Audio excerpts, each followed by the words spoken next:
Voizan YouTube channel prediction ay thona result ching ang hiani tuhin link alut kada ay link kan tu manat hi va hi link tekan lut kada chen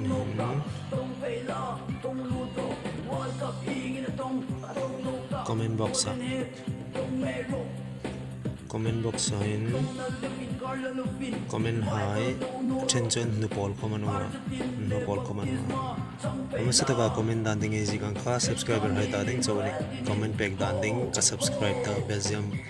2 goal Italy 1 goal dia comment ding edi ka hi dan hi zom fam kim am ti azom fam kim no hai ta ding chen cho boitlak leng ati la ya 7 hours ago ti hai chu anin nun ta hi ngai ro he chu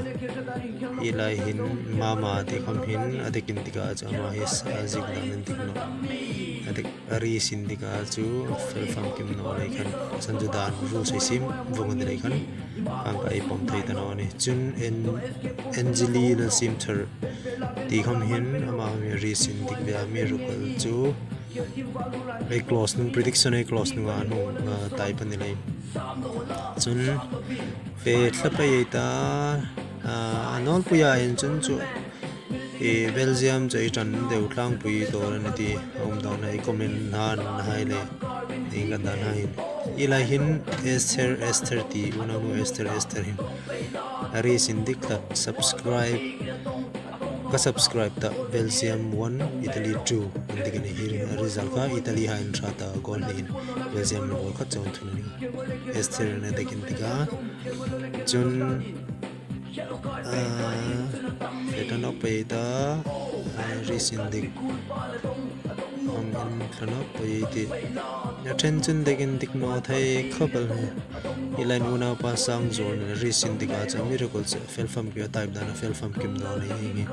e dissolve ne pom no ni ti im cheter ne sin na miracle se no sin na vel nok ding alak thaini ti khalawon se sin na vel no chan kar rosen chen hin social outcast gm edi pa hina dekin dik khadla hi ka subscribe ta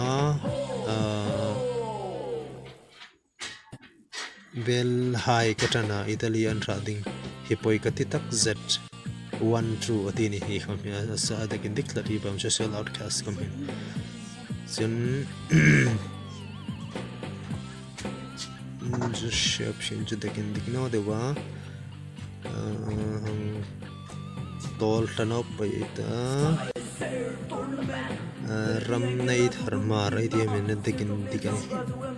amir ko fel fam kim na hi kham hi subscribe ti anji kam ti ngani de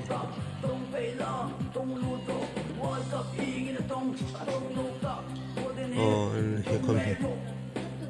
8 hours ago ka subscribe data ko di on siga kam thai ding chani pen hai ram nei thar chen data no peta chen reason dik no sa thai kha pale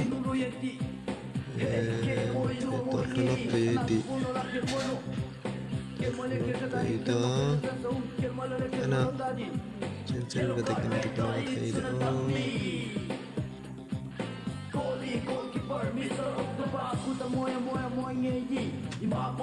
chen hi la hin unau nu ro sang pui anti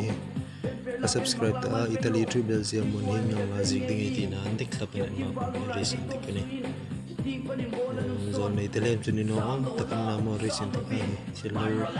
mi ko midang ko bathi lo shil lok palen ti thin la nga ching lo ding ni football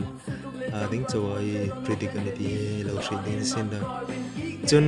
una pa Felix hin ka subscribe ta Italy to Belgium mon ti hong tik ke mi takin diklat ama pam hi la thai ding ai la ya chance nei ve chun Iwa angkat kom hi Jonathan Varte iti kom hi Munapa Jonathan Varte kom hi ka subscribe ta Belgium 1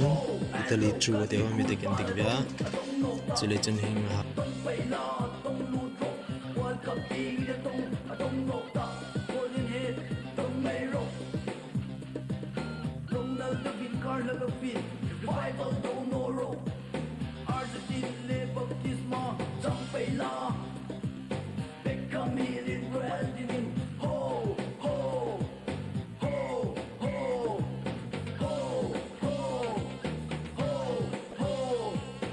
ai khang hai po kha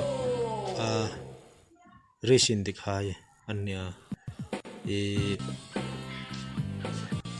channel lo lu saka lo subscribe tu le sports team pang ngai na du hai big takin lo ka tu hai po po in reng a cholom thu e shel misen na chen e Arizona prediction result kha nakele video ini lah sok lang ng machine na kaya to ay po ko reng ni machine no